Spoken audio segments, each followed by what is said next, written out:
Coding agents are changing how fast software gets built. In the last 2 years, teams have gone from writing code manually to running multiple AI-assisted sessions in parallel, shipping features in hours that used to take days. Development velocity is up significantly. But here's what hasn't changed at the same rate: the ability to verify that what's shipping actually works. Testing was already the constraint before coding agents arrived. Most teams know it.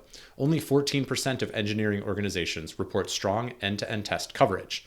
Test maintenance consumes roughly 20% of building capacity every sprint, and the tools most teams rely on were designed for a pace of building that no longer exists. The problem is not that coding agents are wrong. The problem is that the testing layer underneath them was not built for this volume, this pace, or this level of autonomy.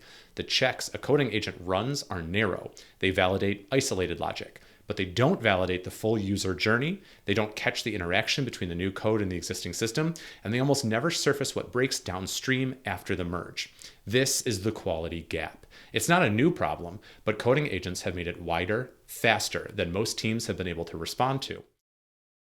Here's what actually happens when teams try to build an agentic testing capability on top of open source frameworks. The first cost is maintenance. AI tools accelerate how fast tests get written. They do not change what happens after.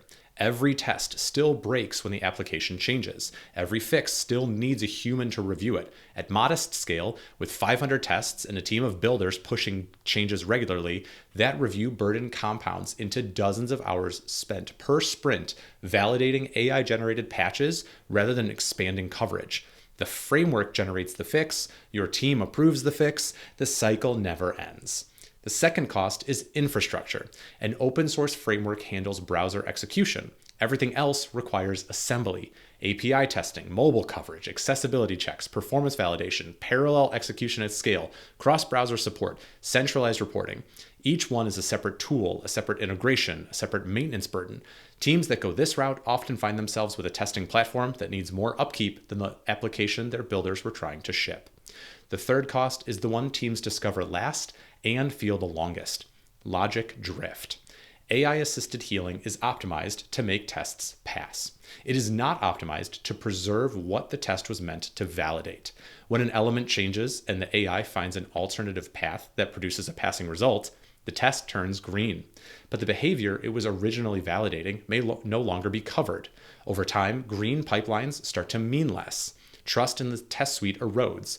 Defects surface in production that the suite should have caught, and nobody can explain why it didn't. The teams that close the quality gap don't build the testing agent. They adopt one that was purpose-built for this problem, one that absorbs maintenance autonomously, manages its own infrastructure, and preserves test intent as builders keep shipping. That's the difference between assembling a solution and deploying one built for the way teams build software today. Agentic testing is a different promise. Not run these steps and check the results. Instead, observe what the application is actually doing, reason about what that means for coverage, and act to keep tests accurate without waiting for a human to authorize every decision. That loop is what separates a testing platform from a testing agent. Observe means mabl is reading your application continuously, not just element IDs and selectors. Visual context, page structure, how the application behaves across runs and over time. It builds a picture of your application that gets more accurate the longer it runs, not less. Reason is where the intelligence lives. When something changes in your application, mabl doesn't just flag a failure and wait. It evaluates what changed, whether the change is meaningful, and what the right response is. Is this a real defect, an AI update that needs a locator fix, an environment issue that should be filtered out? Reasoning happens before any action is taken. And act. It's the result of that reasoning. mabl updates a selector. It adjusts a wait condition. It surfaces a genuine failure with enough context that your team can triage it immediately, or it escalates to you, clearly, when the decision requires human judgment.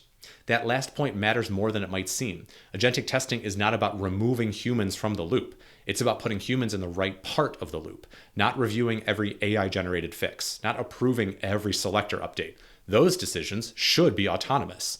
Your judgment should be reserved for coverage strategy, failure triage, and the calls that actually require your expertise.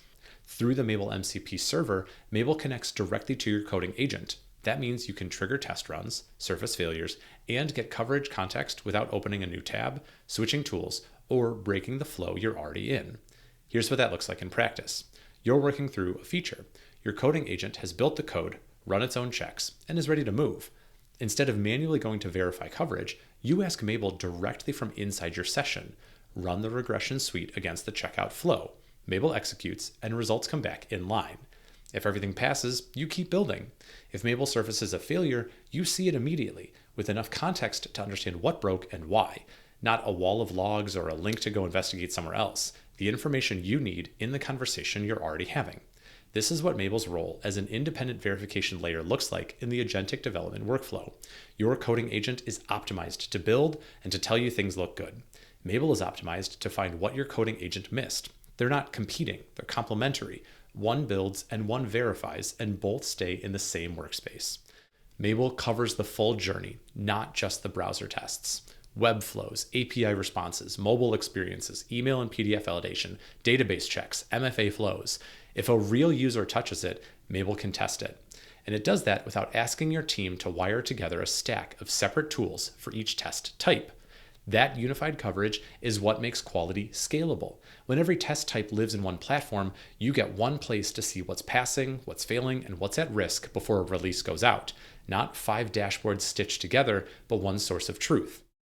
This is what coverage that keeps up looks like. Not a test suite you maintain or a framework you assemble. An agentic testing platform that observes your application, reasons about what changes mean for coverage, and acts to keep your quality signal accurate as builders keep shipping. The quality gap is real. Coding agents have made it wider, but the teams closing it aren't slowing down their builders. They're giving their builders an independent verification layer that moves at the same speed they do. That's what mabl is built for.